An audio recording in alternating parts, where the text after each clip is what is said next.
You're watching 48 Fastcast. All right, y'all, 7:01. Thanks for waking up with us. The sky looking clear, beautiful, but it is cold out there, so bundle this morning. Yeah, as you're heading out the door, make sure you got your winter coats, your hat as well. But thankfully, a warm-up is coming at some point. Yeah, temperatures start to warm a lot faster than yesterday. We'll be around 50 degrees today. We're looking at 60s tomorrow. But by Thursday now a 48 first alert weather day. This is mostly going to be kind of a widespread, long-duration, heavy rain event for us starting Thursday morning, continuing all the way through the evening. We'll probably pick up around an inch or more of rainfall. We'll be watching for any isolated flash flooding. Severe threat right now appears to be very low. However, some of the embedded storms with the heavy rain could produce some brief gusty winds of 30 to 40 miles per hour, as well as some frequent lightning. It is cold this morning. It's deceptively cold because you do see the sun out there, but teens and 20s for your current temperatures. The winds died down around midnight. That leaves us with a fairly heavy frost when heading out this morning, so factor in an extra 2 to 3 minutes with that ice scraper. We see a lot of sun this morning, then more clouds will build in after lunchtime. Continuing into the evening, we're still below average, but I'll take 50 over a high of 34 like we had yesterday. This is your 48 First Alert Road Report, sponsored by Bankston Motorhomes. All right, taking a look at traffic during your Fastcast, you can see the Parkway there. There is a little bit of slowdown in one of the lanes at 7:02 this morning, but for the most part, we haven't seen any major slowdowns throughout the Parkway or the Huntsville area. There is slowdown, though, on looks like 431 there right now. Just be aware of that this morning as you're heading out. Your traffic triangle looking pretty good. A slowdown in the 72 as you're crossing into the Providence area, but overall, your drive time still looking good if you're heading from Hampton Cove to Huntsville, about 13 minutes. Decatur to Huntsville, just about 23. Gina. Jonathan, thank you. Happening right now, people throughout the Northeast are digging out of yesterday's major winter storm. Some areas saw record-breaking amounts of snow. Hundreds of thousands of people across Massachusetts and Rhode Island are currently without power. Parts of New York City have already gotten more than 2 feet of snow. State of emergencies have been declared in New Jersey, Rhode Island, and Pennsylvania. Thousands of flights have also been canceled. And this morning, several local women are trying to get out of that snowstorm. They're currently stranded in New York City, but they're trying to make the most of it right now. Katie Scruggs, Ashley Stevenson, and Kim Smart all live in Madison, and they flew to New York City this past weekend for a fun girls trip, but Mother Nature had a few different ideas. Now, travel across the city was halted, and their flight back home was canceled. The 3 women are now embracing their unique circumstances. You know, you think sometimes that things like this are going to go not your way, but at the end of the day, I think it was a blessing because I definitely have had more time with my friends and obviously had some experiences that we would have had otherwise. They're definitely having fun there in Times Square. Now they're hoping to fly out later today, going back to Nashville because that's one of their cars is located, so they can drive back here to Madison.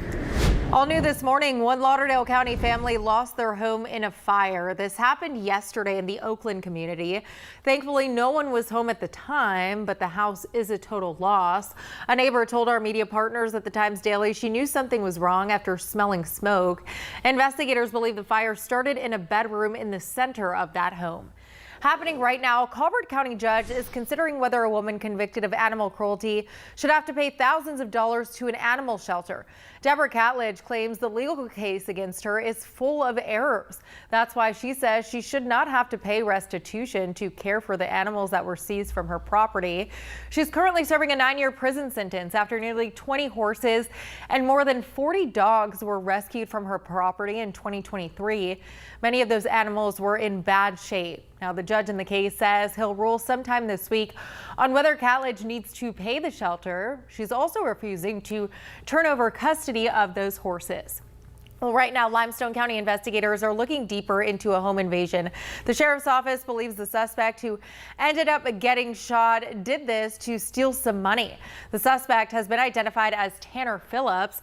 Limestone County Sheriff Joshua McLaughlin says Phillips tried to rob a homeowner at Carter's Mobile Home Park almost 2 weeks ago. McLaughlin says he did this because he wanted his $40 back. Phillips was then shot by a resident of that home after pointing a rifle at them. Authorities believe there may be more to this case than just a dispute over money.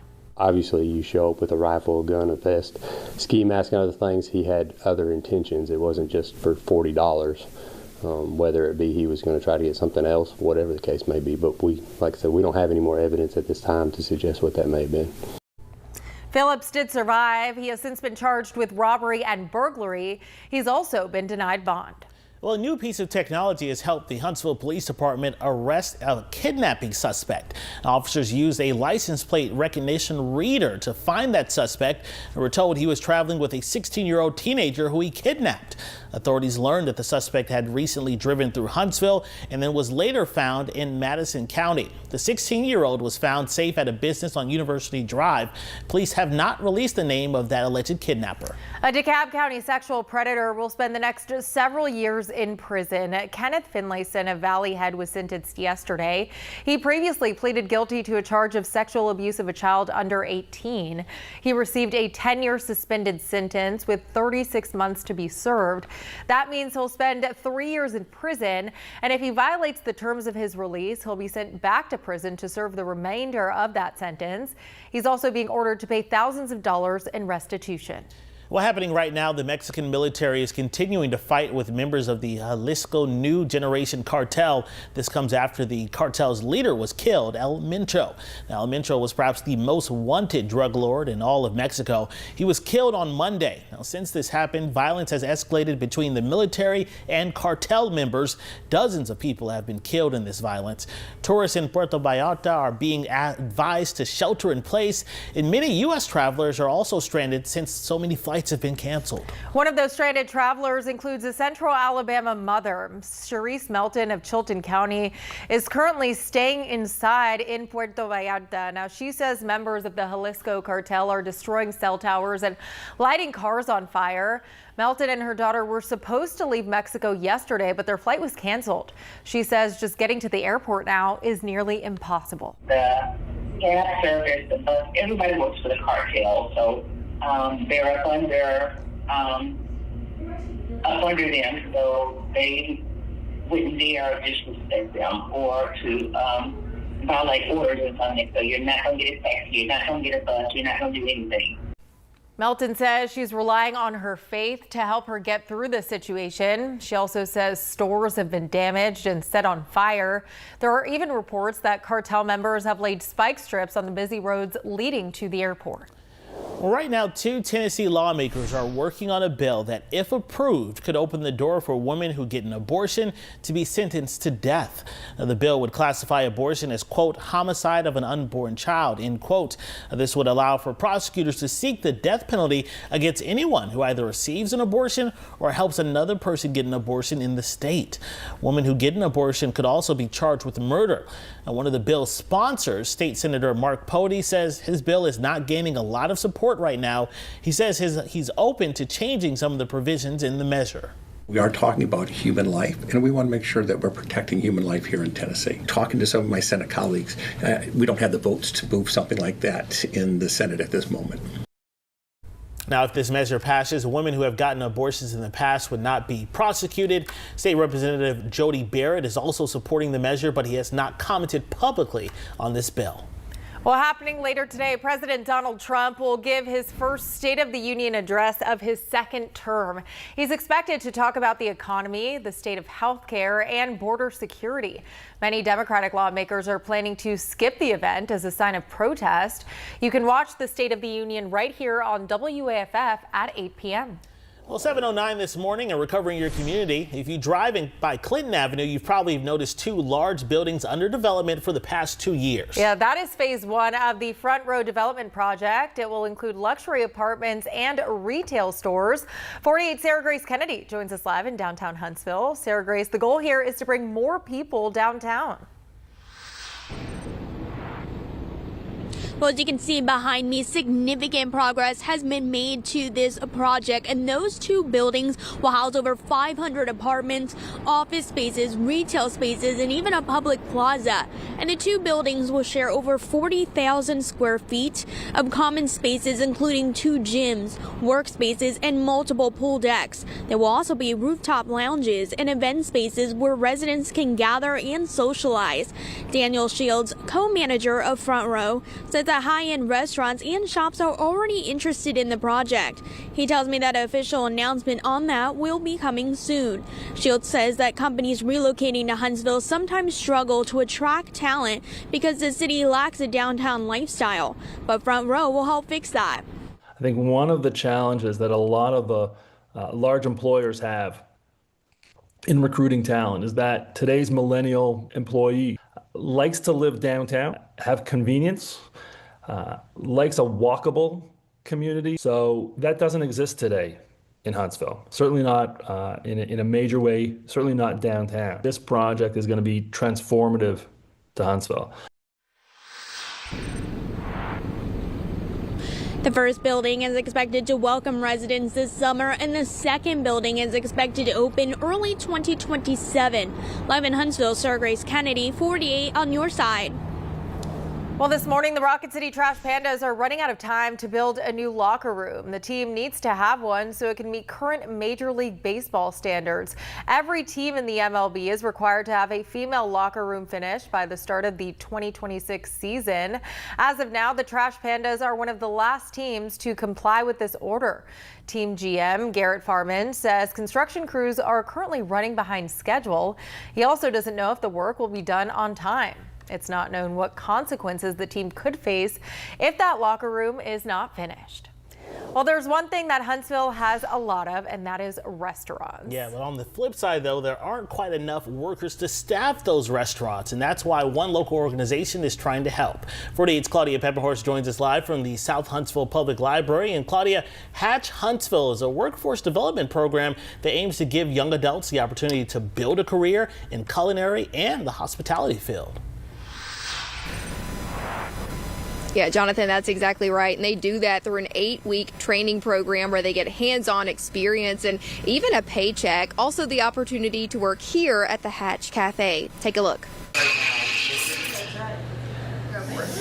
Your morning cup of coffee can do more than wake you up. It can help a young adult build a career. At the Hatch Cafe, every latte supports Hatch Huntsville. Hatch is a youth workforce development organization with the vision of empowering young adults to lead a self-sufficient life. The cafe, located at the South Huntsville Public Library, is run by the organization Hatch. It all started back in 2019. Co-founders Garrett Coyne and Beth Boyer say they knew two things for certain. One, that our community was growing and that there were individuals in our community that did not possess the skill set to grow with it. So they started Hatch Huntsville, an 8-week job training program for 18 to 24-year-olds.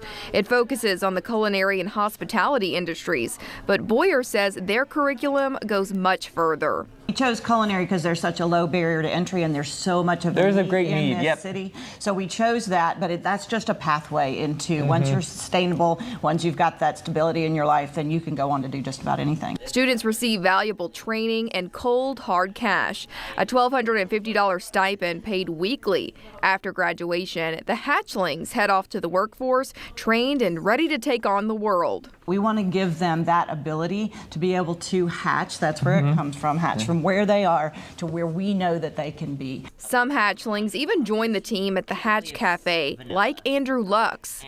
When I felt like I don't know what I'm going to do with my life or if I'm ever going to make an impact, Hatch showed me that I can. The program's goal now? Recruitment. Since it started in 2019, they've had 125 graduates, but they can support many more. Lux says it's a decision you won't regret. If you have graduated high school and you're not sure where you want to go next, what you want to do next, go through the Hatch program. Take that 8 weeks to really see what you're capable of. And to learn more about Hatch Huntsville, you can visit their website, hatchhsv.com, which is listed right now on your screen. Reporting live, Claudia Peppenhorst, 48 on your side. Now, your First Alert weather with meteorologist Eric Burke.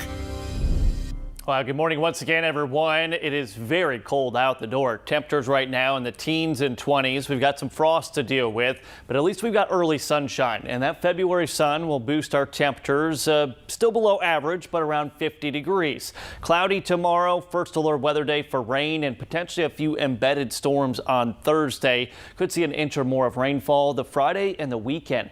Those look very good. Here's tomorrow on future radar. We'll have cloudy skies. Temperatures will still manage to warm up into the low to mid 60s. And the later you go in the day, the better chance you have of running into some isolated showers. But the heavier rain is really going to hold off until late morning, the afternoon and evening hours on Thursday. Mostly a heavy rain event with a few embedded storms producing lightning as well as some 30 to 40 mile per hour wind gusts.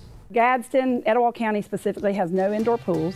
We have very little access to pools. We only have one community pool that you can walk up and swim. Still to come, local YMCA leaders are working to make sure more children in the Gadsden area learn how to swim.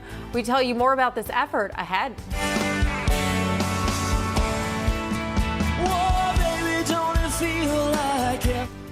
And Shoals native and songwriter Bass Simpson performing on NBC's The Voice last night. We'll highlight some of the best moments from that performance.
It's very important that kids have access and families have access to safe recreation, and especially by the pool.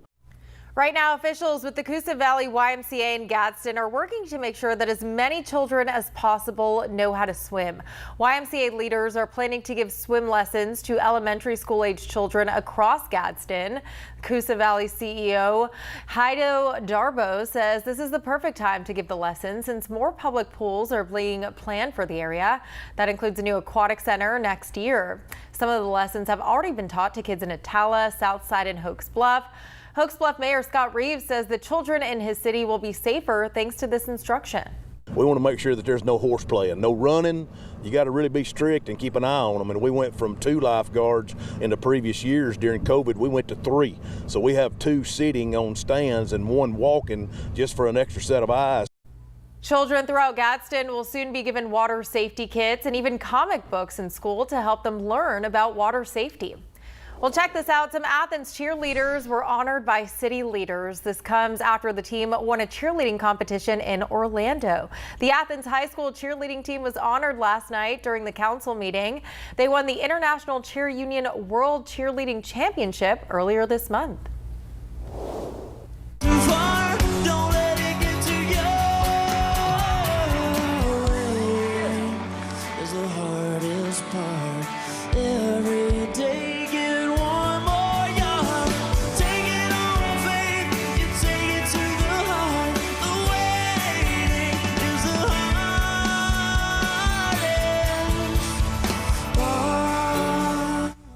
Sounding great there. Now that was Shoals native Bass Simpson performing on NBC's The Voice last night. Simpson performed The Waiting by Tom Petty and the Heartbreakers. And at the end of his performance, Judge Adam Levine selected Simpson to be on his team. Simpson says he's thrilled to work with him. He's such a unique singer. I'm really excited to learn from a guy like that. I grew up listening to his music, and Maroon 5 is one of my favorites. Songs About Jane's one of my favorite records. Now, he's a talented singer. He's also coming from a musical family. His mother won NBC's Nashville Star in 2007. His stepfather is a songwriter, and his father is a drummer. Now, your First Alert weather with meteorologist Eric Burke. Good morning once again, everyone. Cold this morning, but a quiet February day coming. Temperatures will be around 50 this afternoon. Focus of the work and school week will be our next weather maker. Thursday now, 48 first alert weather day. We're forecasting potential for 1 inch or more of rainfall. Could lead to some isolated flooding. A few embedded storms too, capable of some brief gusty winds of 30 to 40 miles per hour. Frequent lightning, but mostly a rain event for us on Wednesday night into Thursday there. Temperatures start to warm up though. We like that. 60 is your average. We're at 71 on Saturday, 67 on Sunday. The later you go in the day today, we'll see some stronger winds of 15 to 20 miles per hour. Bus stop forecast for the kids. Make sure they are dressing warm when heading out this morning. Eric, thank you. Still to come this morning, we are just one day away from the opening of the new IKEA in Huntsville. We take you inside that store ahead. And several little girls got the chance to feel like princesses. We'll show you that sweet story up next.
Well, Lauderdale County elementary and high school students are going to be dismissed early today at 1 p.m. This is happening so students can attend the boys and girls regional final basketball game.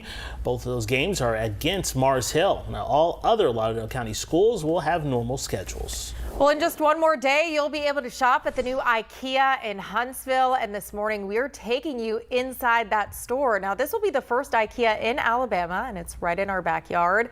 It will be near Phil Sandoval's at Research Park Boulevard and University Drive. It's also the only IKEA location between Dallas and Atlanta. Store manager Brad Ellis tells us there will be thousands of items for you to choose from. They're some of our most popular items, the things that customers come in for the most. We have about 2,000 items for immediate takeaway, some of those being small furniture items. There will also be a food section for you to enjoy. IKEA will open tomorrow at 10 a.m. and the first 100 customers who get in line will get some special prizes. Well, check this out. A ball for young girls in Tuscaloosa is about much more than just dancing and having fun. Organizers of the Princess Ball say the dance is a community-focused initiative to promote positive father-daughter relationships. Each girl comes in dressed like a princess and she's escorted by her father in a suit and tie. Organizers also want to encourage the girls to feel confident and see what being treated properly looks like. Both my parents make me feel like I'm a princess, but it's like I get to actually dance with my dad and at least try to teach him how to dance. Once again, we get to have a date night together. We get to spend time together. I get to show her actually how she's supposed to be treated when she gets older. So someone has some big shoes to fill coming behind me. Now, Terrence Anderson, who you just heard from, came up with this idea. He's encouraging other dads to make sure they spend as much quality time as they can with their daughters. Now, your first alert weather with meteorologist Eric Burke. All right, it is cold this morning. This is not your wind chill like yesterday morning. This is just the actual air temperature. We're in the teens and 20s, but we have started to turn the corner at least. Temperatures have come up about 2 or 3 degrees since I got into work this morning. We do have a fairly heavy frost and it is widespread, so allow an extra 2 to 3 minutes to scrape off that car or truck windshield. It's actually very calm, a mere like Tennessee River versus yesterday. It had that big chop out on it. Blue skies, it's only 21 though at Pryor Field indicator. We start to see more clouds pushing in as we go through the morning into the afternoon. The wind will also start to pick up. Overnight, not as cold, low of 42. We've got a first alert weather day for Thursday. This is for heavy rain potential and a few embedded storms. Severe weather threat is low. And then Friday, Saturday, Sunday, and even beyond, Man, that looks nice. That is our reward as we head into the month of March, believe it or not. I feel like February has just flown by. It's a short one, but compared to January, which was roughly 90 days. Yes, right. You know, we did a little better this month, I guess. Yeah. All right, y'all have a good one.